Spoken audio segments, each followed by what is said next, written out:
What a finish to game one of the doubleheader there this afternoon at Rogers Center. Not the way the Jays wanted this one to end, let's be honest. They dropped the game 4-2, and a lot of things transpired during this ball game. One, before the game even starts, we know Alek Manoah and Jeffrey Springs are supposed to be the starting pitchers. We get up today and we're like, Alek Manoah's not going. He's got a stomach bug, I think they call it.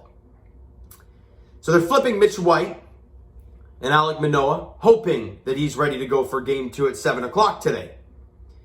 Well, Mitch White didn't get the start. It was Julian Merriweather who opened the game for the Jays. And it didn't start out great. First batter of the ball game, Yandy Diaz rips a single up the middle, and we're like, this is not a good start. And then I believe they get another single. I can't remember exactly how it happened, and he goes to third base. And that was first and third, nobody out. Not what you want to see. Then gets a strikeout. And you're like, okay, well, good stuff here. All right, maybe you can find a way. And then a ground ball to Chapman. On to third, he gets the ball, fires second. On to first, they call him safe. They go to the review. I don't know if they actually go and review it. But again, like I said yesterday, Tampa Rays baseball, they'll find a way to beat you in the smallest of ways. Randy Arozarena, safe at first by half a second, maybe not even that. And it's a 1-0 Rays lead as Yandy Diaz comes in to score. He was that close to getting out of that inning and having it be a scoreless first. Top of the third inning. Not one ball is hard hit. Blooper. Infield single. And just like that, the Tampa Bay Rays do what they do best. Don't hit a ball more than 80 miles an hour off the bat. Maybe they were 80 miles an hour, but it doesn't look like it. Okay, let me say 90. How about that? No, nothing more than 90 miles an hour off the bat. They have the bases loaded and nobody out. That's Tampa Bay Rays baseball. And they end up getting, a fielder's choice from Randy Arozarena. It was a base hit, it was a ground ball up the middle. They get the one out, but not the out at first. So it's, runners in the corners with one out. And look at that. Fielder's choice in the first, fielder's choice in the second. And then David Peralta, sacrifice fly. Wow, look at that. No base hit driving in any runs. The Jays are down 3-0. It's Tampa Bay Rays. It makes me lose my mind. They're the most frustrating team to face. Because you look at the lineup, you're like, okay, well, all the OPSs are quite low, yet you can't get anybody out. It's insane. Then Manuel Margot hits a single. And Arozarena, he's off on the pitch. There's a 3-2 count, I believe. And he rounds second and heads to third because it went off Matt Chapman's glove and into left field. Obviously didn't go into left field very hard. So Teoscar Hernandez comes in, grabs the ball. And Arozarena's watching Teo the entire time. And he turns and heads home. Teo's already got the ball. But Teoscar Hernandez, how many times when you're a little kid playing baseball, how many times does when you're playing the outfield, when you get the ball out there, how many times does a coach yell at you and say, just get the ball in? Just throw the ball in. Don't hold on to it. Get the ball in. Matt Chapman is standing there with his glove up like this, like, hey, fire it to me. But Teo's like, I'm just going to take a few jogging steps in. I'm just going to jog it in a little bit here because nothing's going to happen. Arozarena turns and heads home, and Teo fires it home, and it's 10 feet above Danny Jansen, not even close. And they add another run. It's 4-0. Teo, what the hell are you thinking? Get the ball in. It's Bush League stuff. It's stuff like that is so frustrating to watch because it's effort. It's just being lazy. It's just assuming something's not going to happen, assuming they're not going to be aggressive. Hello? You're playing the Rays. They like to scrap anything they can get. And when they see you snoozing, they'll pounce on that. And they did. And they're down 4-0. Now, it's great. It's great seeing the Jays fight back in the 8th inning, get a couple runs, and obviously the 9th inning with an amazing at-bat by Bo Bichette against Fairbanks, unfortunately getting out.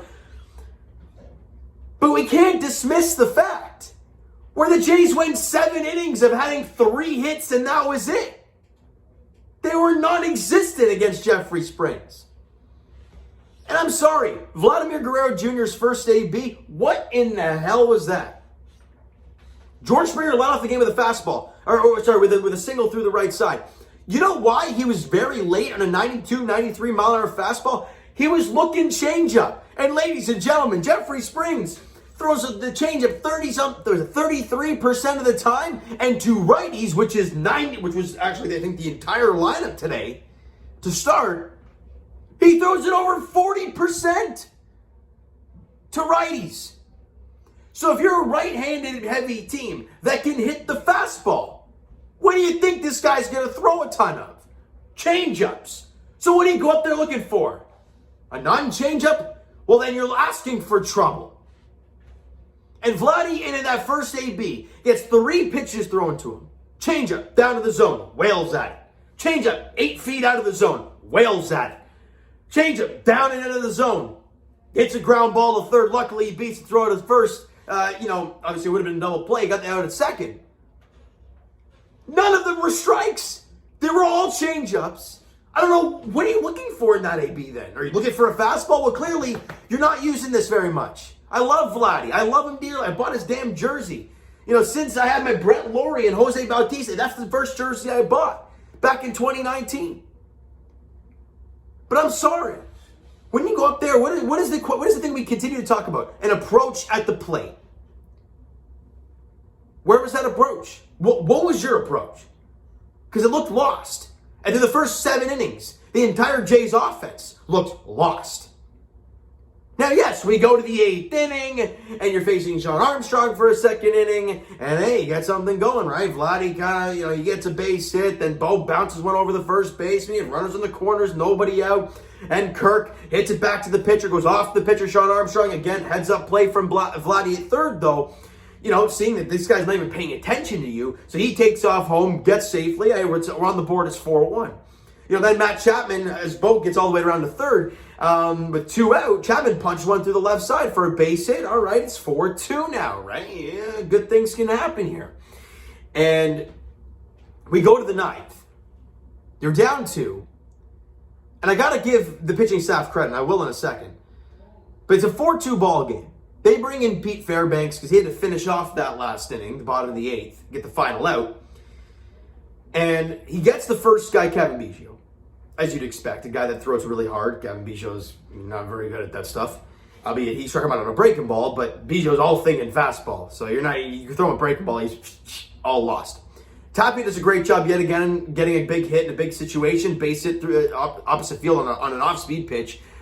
Great piece of hitting there. Then Springer gets to first base on catcher's interference, and they have 2 on and 1 out for Vladdy. And he strikes out in a breaking ball at the top of the zone. Then Bo Bichette comes up. And I don't want to spend too much time on this because, again, he did get out. But what a hell of an at-bat. The entire AB fans are on their feet, as they should be. And I'm sitting here watching this, and I'm like, there's no way he can do it again, right? Like, the guy's just been so damn clutch. Baseball's a game of odds. It doesn't look pretty. And every ball he hit off, he squared up pretty good, right? He was a line drive to right, just missed it, fouled right back. Like, he was all over it. And the one pitch that he doesn't hit all that great is a ground ball to first to end the ball game. But a hell of an at-bat for Bo. I think it was like 12 or 13 pitches. An incredible AB for Bo. And unfortunately, the Jays lose the first game of the doubleheader, 4-2. With the loss, the Jays drop to 79-62 and are still half a game up on the Rays, I believe. Yes, No, we're back to being half a game down. Excuse me, right? Or tied. I believe we're half a game back. That's the way it's working. Which makes sense because they have 1 less loss and the same amount of wins. Makes sense there. Team stats. Actually, before I go anywhere, shout out to Ramon de Jesus. We don't talk much about the umpires when they do a good job. Ramon de Jesus today was phenomenal.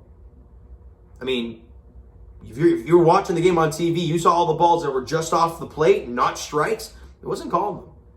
And for the most part, obviously you're going to miss one here and there, but overall, he was dynamite. So shout out to Ramon de Jesus for that. Offensively, Jays, 8 hits. Bo had the 1 multi-hit game. He went 2 for 5, obviously scored a run. I mean, what else is new with him? 9 strikeouts for the Jays in total, 3 walks. Your offense wasn't good enough through 7 innings. Like, all those hits, yeah, they came late. Over half of them did. In the final 2 innings. Can't be down 4-0 and expect to come back from that from the Tampa Bay Rays team. You just can't. However, shout out to the pitching staff. Look, Julian Merriweather, he allowed a hit, one inning, couple hits allowed, the one run on the fielder's choice, got a strikeout, was like inches away from getting out of that unscathed, but it is what it is. Mitch White, again, top of the third inning where he didn't really allow much hard contact. It just, the Rays are the Rays, and they do what they do. But he went 6 innings, allowed 7 hits, 3 of which were in that third inning. 3 runs allowed, all in that inning, and he struck out 2. Mitch White was phenomenal in that game. Pounding the strike zone, didn't walk a batter over 6. And we talked about that in his last outing against Baltimore. Great through 2, and he walked 2 and hit a guy. So he did a great job today, especially with not really expecting to go in game 1. He went out there and did a job, and then David Phelps went 2 innings not allowing a base runner. So you used 3 guys. They used 3 guys, and they used the starting pitcher. And you're the Blue Jays, and you didn't have to use a starting pitcher. You didn't use a starting pitcher today, and you only used 3 dudes. So, yeah, I understand you lost 4-2, but there's also some positives to take away from that. You know, another positive, and I'm going to wrap it up with this. Like I mentioned, you were down 4-2. So you were down 4-0 early. And it looked like this game might get really hairy really fast. Well, the fact that they did crawl back and did make it a 2-run ball game forced the Tampa Bay Rays to use their closer, Pete Fairbanks. The man threw 30 pitches. So you know he's not going to go to the second game for sure. Knowing you throw 30, you might see him tomorrow. You might, because it's September, it's big games, you might see him. What will the quality be like, though?